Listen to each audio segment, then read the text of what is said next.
की मीटिंग चल रही है। आज दिल्ली में बीजेपी अध्यक्ष जेपी नड्डा के घर एक मेगा मीटिंग हो रही है। इस मीटिंग में केंद्रीय गृह मंत्री अमित शाह, रक्षा मंत्री राजनाथ सिंह समेत बीजेपी के कई बड़े नेता मौजूद रहे। इस बैठक में पीएम मोदी के शपथ ग्रहण समारोह और नतीजे आने के बाद होने वाले सेलिब्रेशन को लेकर भी चर्चा हुई। वहीं बिहार के मुख्यमंत्री नीतीश कुमार ने आज प्रधानमंत्री नरेंद्र मोदी से मुलाकात की।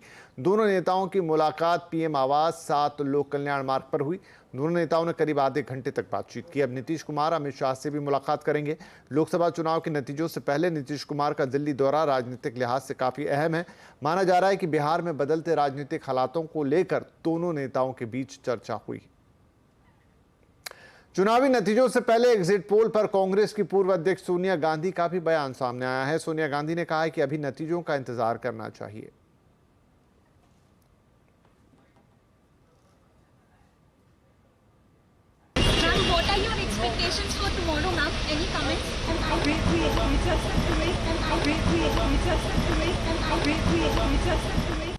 लेकिन कांग्रेस नेता दिग्विजय सिंह ने ईवीएम पर सवाल खड़े कर दिए हैं और कहा है कि अगर बीजेपी 300 पार जाती है तो इसके पीछे जनता का वोट नहीं बल्कि ईवीएम का वोट होगा।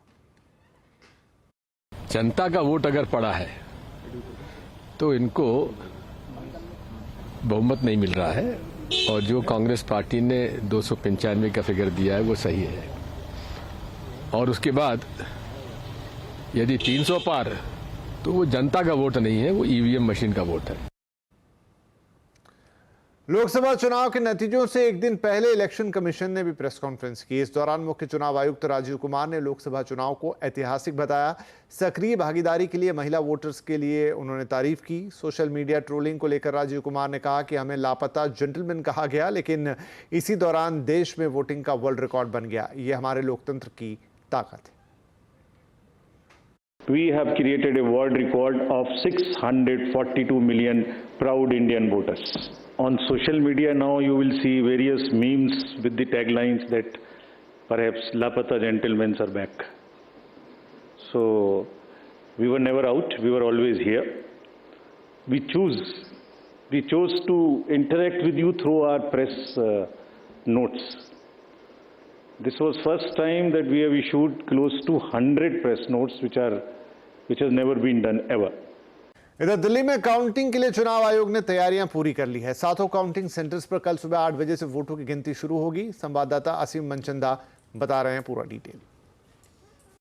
दिल्ली में लोकसभा चुनावों के लिए वोटिंग 25 मई को हुई थी।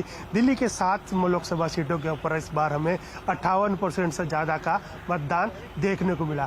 कल सुबह से ही इसकी काउंटिंग शुरू हो जाएगी। दिल्ली में 7 सीटों को देखते हुए 7 काउंटिंग स्टेशन बनाए गए हैं। मैं इस वक्त नई दिल्ली के काउंटिंग स्टेशन के बाहर खड़ा हूँ। आप देख सकते हैं कि यहाँ पर सुरक्षा के कड़े इंतजाम किए गए हैं और भीषण गर्मी को देखते हुए और भी काफ़ी सारे इंतजाम आपको देखने को मिलेंगे। यहाँ पर शेड्स शमियाने की प्रबंध किया गया है, कूलर्स का प्रबंधन यहाँ पर किया गया है। तो कल सुबह से यहाँ पर 8 बजे से यहाँ पर काउंटिंग करने की शुरुआत हो जाएगी। ये दिल्ली की सबसे छोटी कॉन्स्टिट्यूएंसी है और सबसे पहले रिजल्ट हमको यहाँ पर देखने को मिलेगा। आम आदमी पार्टी की तरफ से यहाँ पर सोमनाथ भारती, जबकि बीजेपी की तरफ से यहाँ पर बासरी सवजाज कैंडिडेट है। इस पिछली बार की अगर मैं बात करूँ तो बीजेपी के खाते में 7 सीटें दिल्ली की गई थी। इस बार एग्जिट पोल कह रहे हैं कि 1 सीट शायद हो सकता है कि आम आदमी पार्टी या कांग्रेस के खाते के अंदर जाए। तो कल और अगर बीजेपी के और एनडीए की अगर मैं पूरी बात करूं तो एनडीए के खाते में 315 से लेकर के 350 सीटें आने का एग्जिट पोल दावा कर रहे हैं। तो कल 2 बजे तक के आसपास ये स्थिति साफ हो जाएगी कि किसको कितनी सीट जो है मिली है और कौन सरकार बना रहा है। असीम मनचंदा, सीएनबीसी आवाज, दिल्ली। वहीं दिल्ली में भाजपा के ऑफिस में तो जोश जबरदस्त तरीके से हाई है। पंडाल, एसी, कूलर सब लग गए हैं। कार्यकर्ताओं को पूरी तरह से भगवा रंग में रंग दिया गया है। डिटेल दे रहे हैं रोहन सिंह।